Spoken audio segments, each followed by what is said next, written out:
is a demo of instance recovery and instance auto restart in a RAC cluster. So here in SQL Developer I have two connections.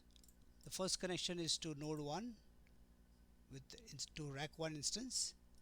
Second connection is to node 2 RAC 2 instance. Okay, so I'm going to just create some transactions here.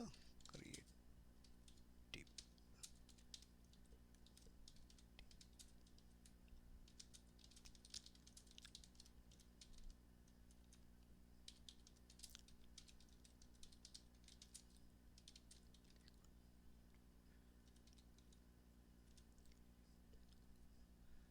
So we're just going to run this create statement and then insert some rows into it.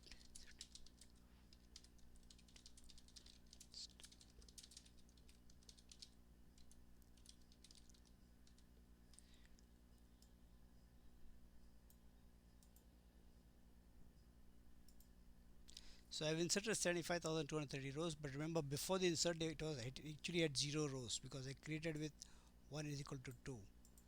So there is 75,000 rows but not yet committed. Now what I'm going to do is on node 2 where this session is running, okay, this is node 2, I'm going to kill the instance but not the node itself.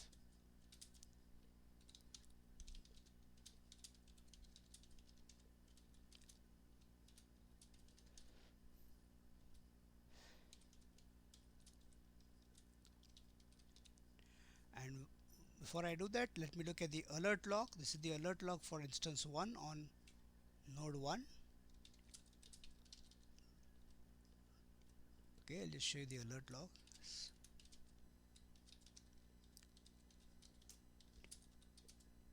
Okay, so this is RAC 1 alert log for node 1 instance 1. Now I kill the instance on node 2. So now it's going to detect that node 2 instances died. Okay, so it's actually doing an instance recovery as well. So you can see that here it's doing a reconfiguration. Currently there's only one instance active, but if I want to scroll back through this, let me just stop this and then I scroll back through the alert log. You can see from here it detected instance failure and then it began instance recovery, right? So it has done the instance recovery. That means the insert that I did at node 2 would have been rolled back. And like I showed in a previous demonstration, instance recovery can actually span multiple online redo logs. So thread 2 is for node 2, that is instance 2, and 2 redo logs were recovered to execute the instance recovery. Okay, so here's this redo application message: completed redo application of 12.3 megabytes and so many blocks read, written, and so on. So instance recovery has been done. It says okay, I have only one instance, that is instance 1. Now let me go back to this server. I am in the CRS trace directory, so there's an alert file here as well.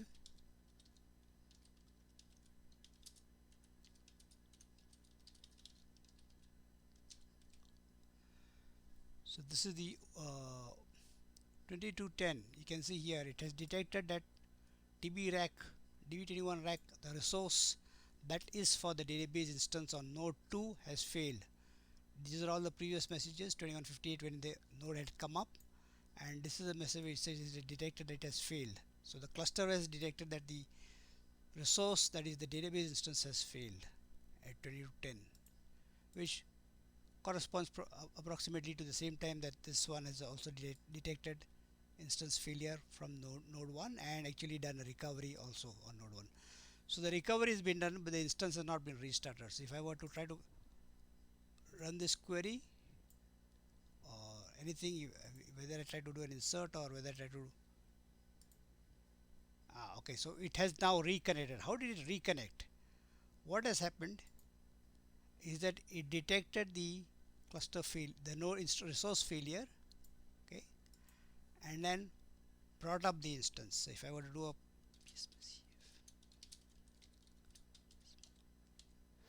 Remember previously the spawn was 2203 when the instance was first started, and now it has restarted the instance at 2210 actually. So if I were to go to this alert log again,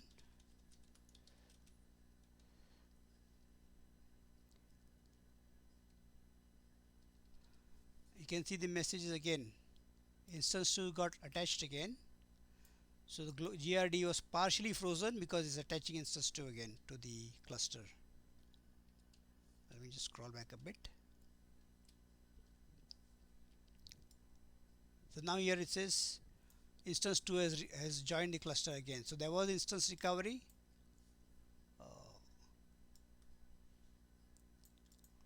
Scroll back through this log file. Initially it found instance 2 had died, that is instance 2 died and I am only instance 1.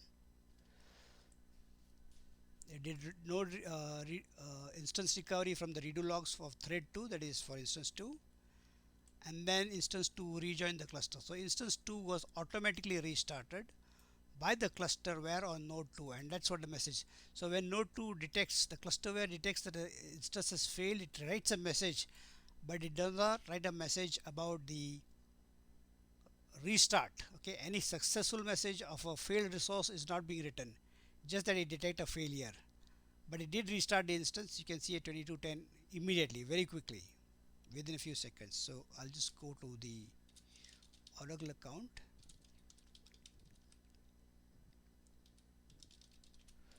Okay, let me look at the, okay, so before I go there, just remember the CRS trace file. For the CRS on node 2, the CRS trace file, that is the alert log, captures this information.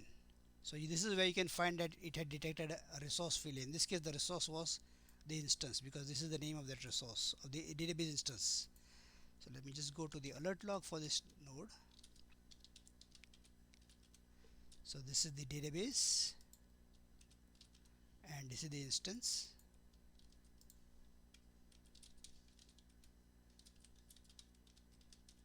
And this is the alert log. So I'll just open the alert log. Okay, sorry, just you can't see, you probably can't see the last line. I'll open this alert log. I'm opening the alert log. You might not see it on your screen, but you can see here that this is the alert log, and if I scroll down, see, it has restarted the instance at 2210. I'll just scroll up a bit.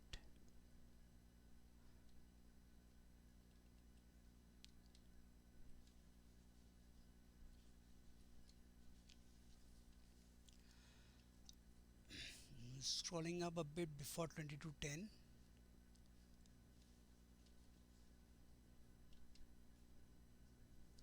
Keep scrolling back.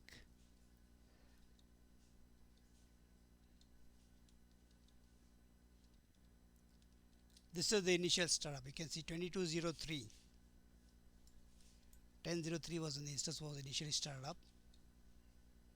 Okay, so these are all the instance startup when it opened at 2203, and then it crashed at 2210. Okay, so this is an instance shutdown abort, basically because I killed the spawn process here. Background process is dead, so pmon terminated the rest of the instance. Okay, so that's what happened at 2210. So it did a system state dump. Okay, got terminated, and that's when it went down, 2210. Then you can see it was going to restart. So these are the messages for it starting up again. But unlike a single instance database where when you restart the instance does its own instance recovery, in this case the recovery for instance 2 or node 2 was done by instance 1. So when a failed instance restarts in a RAC, it does not have to do instance recovery at all. It will verify that it's consistent and all that.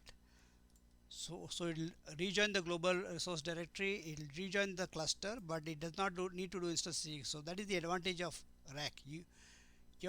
When you bring up your instance, maybe your node went down, maybe there's a hardware failure, whatever. When you bring up, you don't lose time in doing instance recovery, because instance recovery has already been done by any of the surviving instances. So the instance was brought up, the PDB was also opened up, and because PDB was open initially, it got opened also, so that's how I was able to query. But if I were to query now, I will not see 150,000 rows.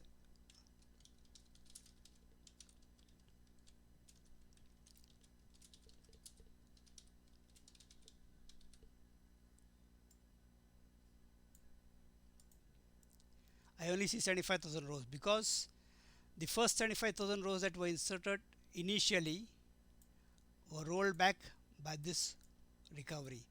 Only the second execution of the insert is now present, and although I have not committed it, it's not visible to any users. So if I were to commit it now, at least I will be able to preserve that. Let me just, for example, if I were to run this query from node 1,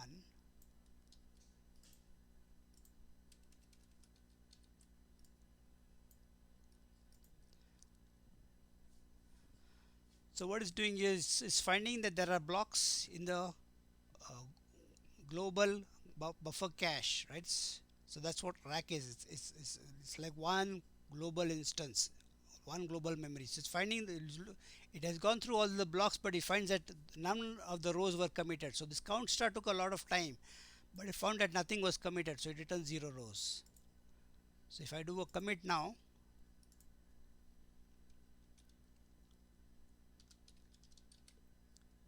remember I must do the commit from the same session which did the insert. I can't do a commit from another session. Then I can run this query again. So it's again going to read all the blocks because the blocks were all present in instance 2 buffer cache, and I'm running the query from instance 1, so it's fetching all the blocks. Maybe one day we can look at how what is the background operations and what are the weight statistics which tell you about this operation. But here instance 1 is reading all the blocks that were in instance 2 buffer cache, and it found the rows. But remember, when I did this insert twice, if you scroll back through the recording, you see that I executed the insert twice, but the first insert got rolled back because instance 1 did an instance recovery and instance 2 got auto restarted. Okay, so instance 2 got auto restarted because the ClusterWare detected it had gone down and restarted. The only thing you must remember, the ClusterWare log file, this is the location of the ClusterWare log file, this is the name of the log file, will not write a message about successful startup of a failed resource. In this case, the failed resource was the database instance. Failed resource could have been a listener also. Here the failed resource is the database instance. So there you have it. When an instance dies abnormally, instance recovery is done by any of the surviving instances and the node where the instance died detected that it has gone down and does a restart of that instance. So what you see in the alert log, I'll just show you the alert log again.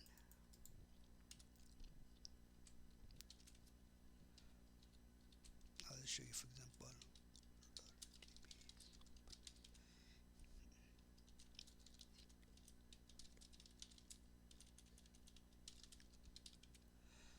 this open is after the automatic restart at 22:10, and the previous okay, it just does it does it here twice, and then the previous instance was at 22:03 when I initially started up the server.